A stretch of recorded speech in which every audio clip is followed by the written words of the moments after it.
Anisan'ny nitarika resabe ihany koa izay tao ao ny mahakasika indrindra ny fitantanana ny toeram-piatsonan'ny fiara na ny parking izany. Nisy moa ny fivorian'ny filan-kevitry ny tanàna n'Antananarivo renivohitra nandinihana momba izany ity fivoriana ity izay mbola hitohy hatramin'ny rampitso. Omena tantanany tsy miankina ny fitantanana ny toeram-piatsonan'ny fiara eto Antananarivo renivohitra. Mbola mazavazava nefa araka ny tatra nataondra Matola Latsina Ravolomanana ny fomba hitantanan'ilay orinasa tsy miankina ny toeram-piatsonan'ny fiara eto an-drenivohitra. Parking io koa dia anisan'ny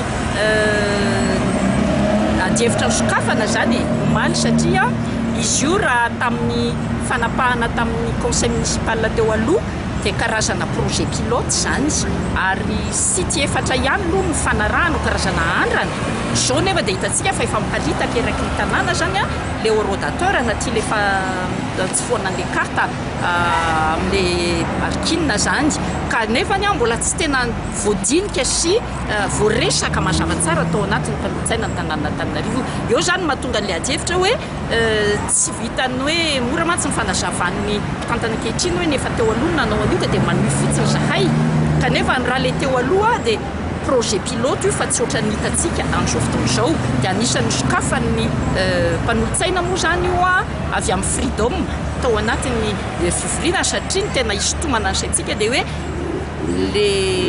le foto-kevitra tianybe ny tanàna Antananarivo araky ny lazainy tany am-piadohana dia hoe mangarahara bonne gouvernance tsara tantana ady amin'ny kolikoly kanefany tsy mazava ary tsy mangarahara koa ny zavatra mitranga mahakasika an'io parking lasan'ny le orinasa hoe izy park io amin'izao fotoana izao. Ito rampitso 7 Janoary 2024 fivoriana ara-potoana amin'ny filan-kevitry ny tanàna Antananarivo. Fivoriana izay andinihana ny teti-bola ampiasain'ny tanàna Antananarivo renivohitra amin'ity taona 2024 ity. Marina fa mihoatra ny 7.9 miliara ariary ny teti-bola eritreretin'ny ekipa Andramatola Laura Valomanana ampiasaina amin'ity taona ity.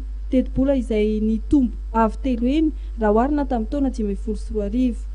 Ao anatin'io teti-bola io dia mieritreritra ny ampitombo avy roa eny fampidiran-ketra ny commune Antananarivo renivohitra.